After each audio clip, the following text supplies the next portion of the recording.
Trails in the Sky first chapter is out September 19th, and I really want you to play it. And so, if this is my one chance, I'm going to do my absolute best to sell you on this remake of the first game. And hey, maybe the series as a whole. My goal is to get you to say, oh hell yeah, that sounds really cool, I want to play this, and then close this video to avoid any more spoilers, algorithm be damned. So I've constructed it in a way that it will ramp up spoilers over time, starting with the vaguest of praise and going to cool stuff about the series as a whole. Feel free to hop out as soon as I've got my hooks in you. But like, leave a comment about what part got you and send this to your friends or something, because I am still a numbers gremlin. First and foremost, what the heck even is this? Trails in the Sky first chapter is a remake of the first game in the Trails series, a long JRPG series that is uniquely dedicated to characters and world building, to a degree that it's honestly kind of a bad idea because of how hard it can be to attract new players. But that's also what makes it so cool. Trails in the Sky is the first of what is currently 13 games and counting that form one continuous and interconnected plot. There are several arcs that will change your perspective and context through shifting protagonists that call different nations home, but it's all one story, and characters will continue to show up later down the line, and not always as the good guys. You get to know the world and the people who inhabit it in an incredibly deep and intimate way. It's amazing. It's also what makes this series so hard to get into. They do their best, but jumping into the newest game with the shiniest bells and whistles normally means missing out on huge portions of what makes this series so special. Until now, this remake should hopefully be the best of both worlds. The most spoiler-free reasons I can think of to give you to make you want to play this series are to describe its very good gameplay systems that have evolved over the course of the series. They have been compounding on mechanics and reinventing systems, but they all come from one starting point: the original Trails in the Sky. Here, the system is positional based and takes place on a grid, but not a big important grid like you would find in something like Fire Emblem. It's more of like a loose range indicator. It feels less like making huge strategic decisions and more like playing Dungeons and Dragons with a DM who isn't a stickler. Like, yeah, sure, that's probably 2 meters your fireball hits. Characters have basic attacks, arts, and crafts. A joke I didn't get until the 4th game. Basic attacks are, well, just that. Arts are magic attacks, and crafts are techniques unique to each character. Turn order appears on a timeline determined by the actions that a unit takes. Some actions cause less delay than others. An art will take a specific amount of time to channel based on its strength, and only on a later turn will it perform its action. This all gives you some degree of control over when somebody's next turn will happen, which is good because some turns can come with bonus effects like heals or guaranteed crits. You can also consume all of your craft points to perform a super attack that cuts into the turn order, allowing you to steal any of those good bonus effects. In order to set all of this up, you have quartz, a materia-like system that you can slot into your combat orbments. This allows you to customize which arts someone has access to, the stats they're increasing, and give them other nice buffs. Fast forward to the most recent systems in this remake, and all of that's basically still true. The old grid has been replaced with a fully free positional system, but that's basically all that's gone. Everything else has only been expanded upon. Your orbments now work a little differently, and there are combo attacks and some other nice little neat mechanics, but same idea. Oh, except for this whole action combat thing that they have added to weaken up enemies beforehand, an evolution of the classic hidden enemy from behind to start combat with a bonus. Sorry, Metaphor Refantasio fans, Trails Through Daybreak did it first. And that's the vaguest I can give you. That's why Trails the video game series is fun to play, but that's not what makes them special. To explain that, I'm gonna have to go into some more specifics. We'll start by slowly dipping our toes into Trails in the Sky. As soon as you load into the game, you meet our protagonists. Estelle is loud and brash, while Joshua is more calm and calculating. It's a pretty classic setup, but I do want to emphasize how great they both are. Estelle especially, she is hands down my favorite character in any media anywhere. She is a character rampant with dichotomies that makes for some very interesting dynamics throughout her adventure. She is stubborn but always in service of what she believes is right, and she's incredibly friendly and extroverted but unaware of how that draws other people to her, and she's adventurous but naive to the world around her. And what world, you may ask? Well, great question. It's the thing the series is most known for. These games take place on the continent of Zemeria, which is home to several nations and kingdoms and states and provinces and special economic zones and whatever the heck else they call them. But for Trails in the Sky, we're down here in the Kingdom of Liberl, a smallish southern nation bordered by both the much larger and much more aggressive Erebonian Empire and Calvardian Republic. Erebonia and Calvard kind of hate the shit out of each other, and they will do anything they can to gain any kind of advantage in their relationship. In fact, we quickly learned that just a few years prior to the start of our adventure, Erebonia attempted to invade and take over Liberl. They were only held off thanks to the work of some very smart folks and the kingdom's incredible advancements in the development of airships. Oh yeah, this cozy little game full of cottages and stonework also has airships. That's probably more interesting to talk about than a fantasy history lesson, but believe me when I say that I almost certainly know more about this fake continent's history than like real life continent South America. Why would I lie about that? It's incredibly embarrassing, but also hopefully appealing to some other weirdos out there. So about those airships, they are indicative of what is probably the single most interesting element of this setting. A few decades ago, a brilliant and unfortunately named scientist was able to harness a new infinite natural energy source and revolutionize the entire world. It is almost certainly the single most important moment in the entire history of the Trails universe. This has sparked an unbelievable industrial revolution that sits on the precipice of critical mass as we get ready to enter into Trails in the Sky. These airships are probably the most advanced technology that exists, but they are only a preview of what is to come.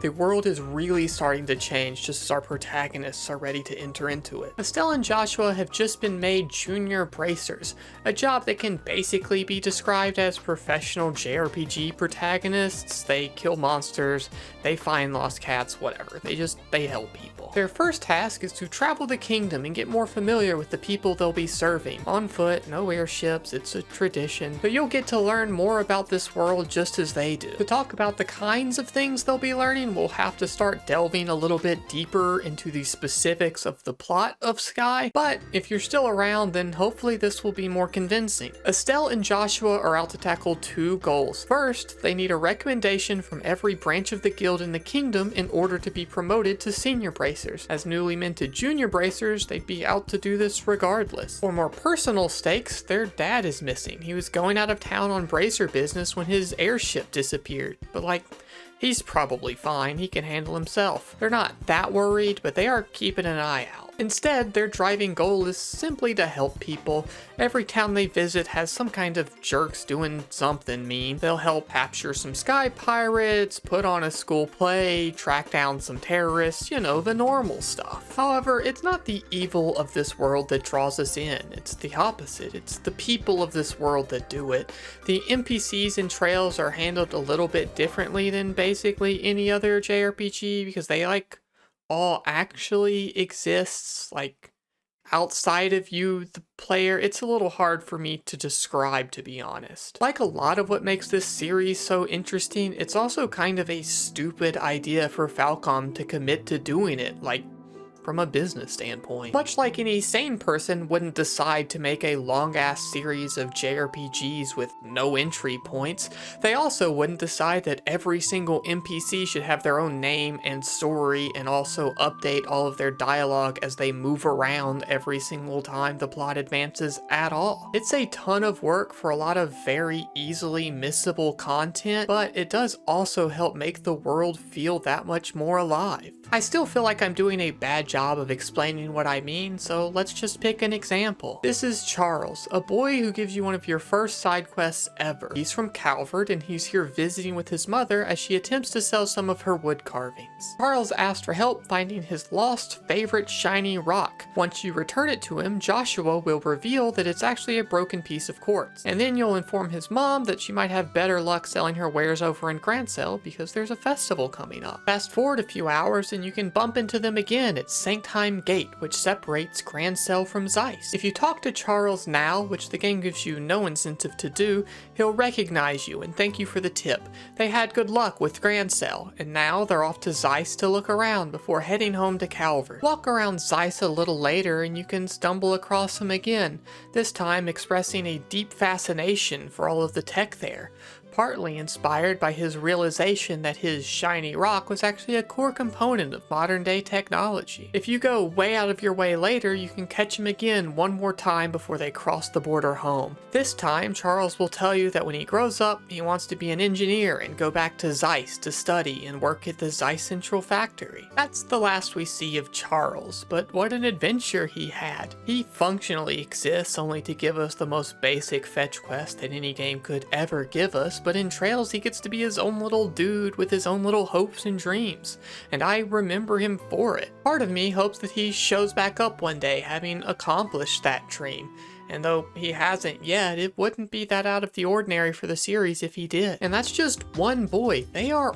all like this. Every Trails fan will have their own dumb little NPC that they are weirdly attached to, like I have Charles. If you play them, I guarantee you that you will too. The game gets you to care about them all and to go out of your way to talk to every NPC all the time for no reason other than to see what they're up to. Of course, this isn't just the non-playable characters. The playable characters are even more full-bodied. I'd love to discuss a lot of them, but it would basically just be listing a bunch of plot spoilers, so instead, let's just talk about why I love Estelle Bright. Estelle Bright is my favorite character in anything. Period. I very nearly named myself after her. But I didn't necessarily think that that middle name would be the best for my initials, so instead she just lives on the shelf back here. And also on this definitely for real, totally not bootleg shirt that my mom found on the internet. Shh. She's just that important of a character to me. I discovered the Trail series in a very transitional period in my life, and she helped me see the person that I wanted to be. She, much like myself, has grown up in a small country town living a very sheltered life, and she doesn't really know what all's out there. But she does know that she wants to help people. She's just a little naive about what that means. She has a lot of growing up to do before she can really put herself out there and take her place in the world that she hopes to help. I want to highlight one particular scene that happens early on. It is probably Estelle's worst moment. She's honestly kind of a piece of shit here in a way that I know some of you could come across and think, oh, this is not what I signed up for. In this scene, we meet Olivier for the first time. Olivier will go on to become one of our party members and go on even further to become an incredibly beloved character both in-game and out. But our party's first interaction with him is less than stellar. Some brief pleasantries are exchanged and he decides that the next best course of action is to immediately flirt with Joshua. Well, that's obviously not the most called for thing to do, but Estelle instantly reacts with shock and maybe a teensy-weensy little bit of a lot of homophobia. Now, I'm not here to say that Falcom is always 100% perfectly spotless on the inclusivity and representation front, but they do tend to be pretty chill. And this is not a moment of the devs doing, haha, isn't homophobia so funny. This is Estelle having a lot of growing up to do. This is not who she's going to be forever. This is who she is a few hours into our adventure, and I get it. I personally grew up in the American South in a Southern Baptist family, and I sit before you all now queer as hell, but that's something that took a lot of working on to get to. So this stinker of an early Estelle character trait is something that she's gonna have to work through too. This one bad Estelle moment is not what defines her. What is how quickly she can become accepting, how quickly she can understand other people.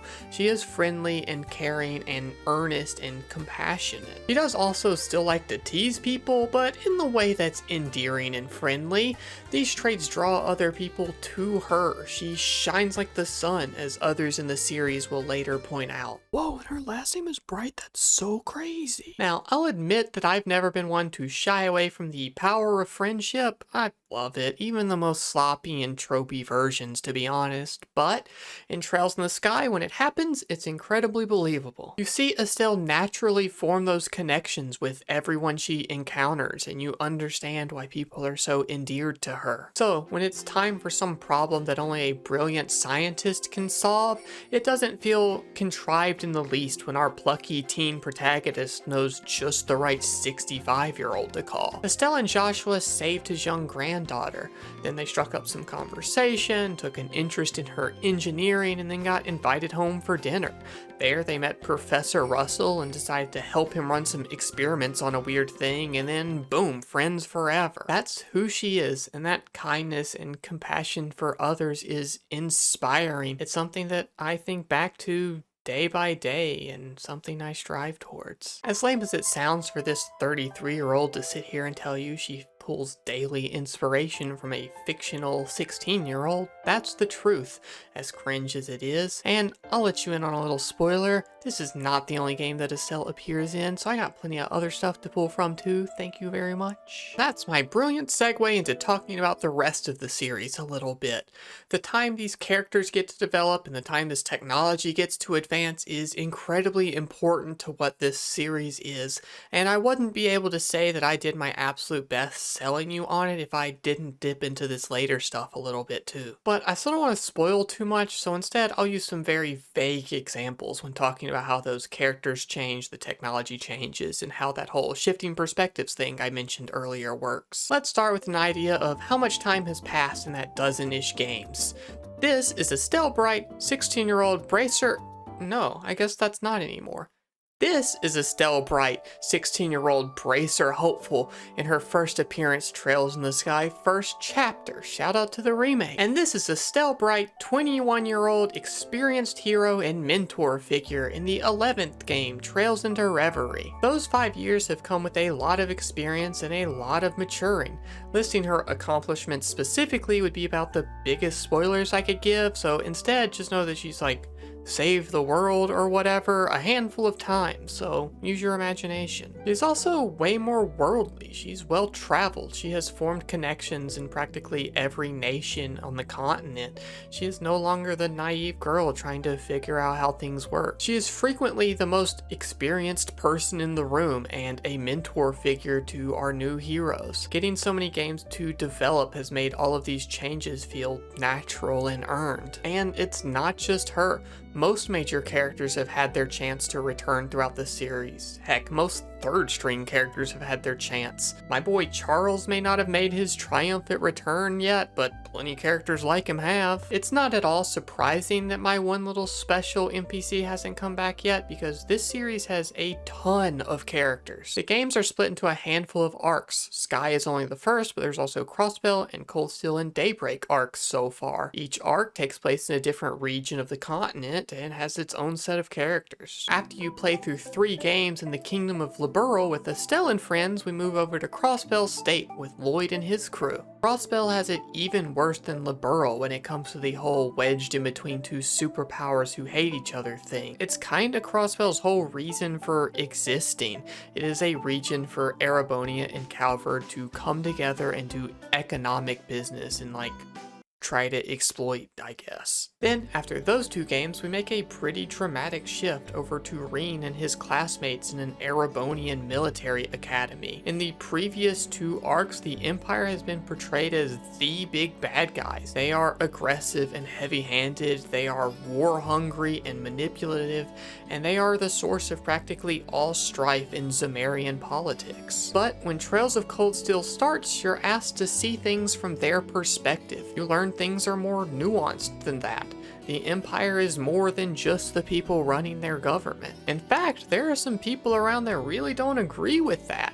There's trouble brewing in Erebonia, and we're gonna see how the next generation handles that. Trails of Cold Steel is easily the longest of these arcs. It's 5 games total, each of which is longer than its predecessors. In fact, it's really more of 2 arcs because there's a bit of a time skip between Cold Steel's 2 and 3. At first, it feels really weird to be asked to move over to this side. A part of my heart will always be in Liberl, but after so much time in Erebonia, it's hard to say goodbye. I've spent like 500 hours there. The final game in the Erebonia arc, Trails into Reverie, has become my favorite game of all time. I won't spoil any details about it other than the fact that it is an incredible conclusion to not only the story of Trails of Cold Steel, but also to plot lines that have been building since Trails in the Sky. The series is going to end someday.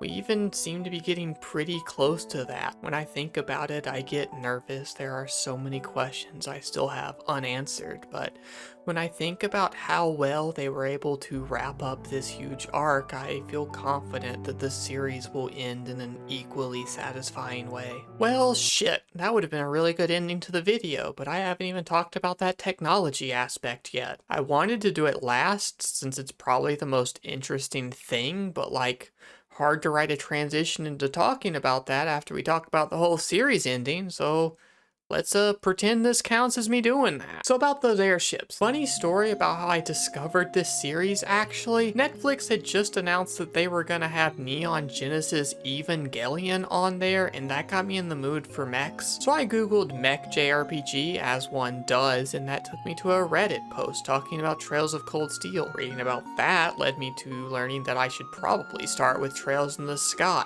so I did that. And I just felt kinda tricked. There aren't mechs in this game at all. Like, I'm not mad because I am still having a blast, but like, weird recommendation. Then I played the series for like 200 hours and yeah, okay, that's a mech. Weird, I forgot that's why I started playing these. Airships were once a strong tool capable of holding off the most powerful force in existence, but nowadays, they barely rate. The arms race has advanced, and the name of the game now is more and more powerful mechs. Every other aspect of tech has kept pace.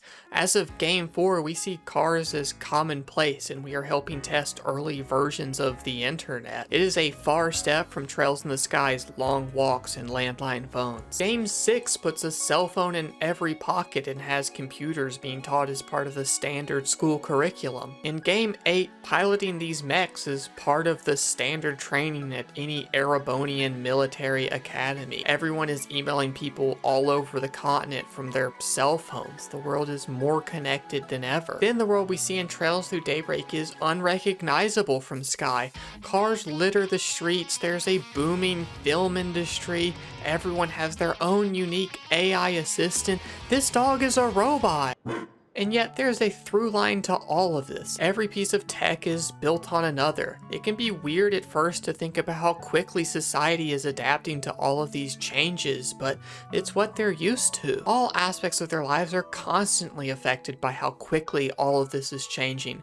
But why wouldn't they want to embrace all of the upgrades to the quality of their life? Now it's our time to do the same. This remake is here with all of the enhancements and upgrades that have come to gaming in the 20 years since this game's initial release. There has never been a better time to get on board. I really hope I was able to convince you. This series means the world to me. This is probably the most self-indulgent video I could make. I am beyond excited not only to play this new game, but for all the new fans too, and to hear about their journeys with it. And I really hope you're one of them. If you're interested in more, then I will be streaming the remake over on Twitch, or you can head over to my Patreon for some free behind the scenes content like this script and planning documents and outtakes. Or if you really want to support me, you can sign up there like these fine folks and get some extra silly stuff, or you can like and subscribe here. Or if you really don't care about doing any of that stuff, I still want to say thank you for sticking around and watching this whole video. It was a wonderful excuse for me to just gush about a thing I love, and so I appreciate greatly that you were willing to listen to that. Until next time, goodbye.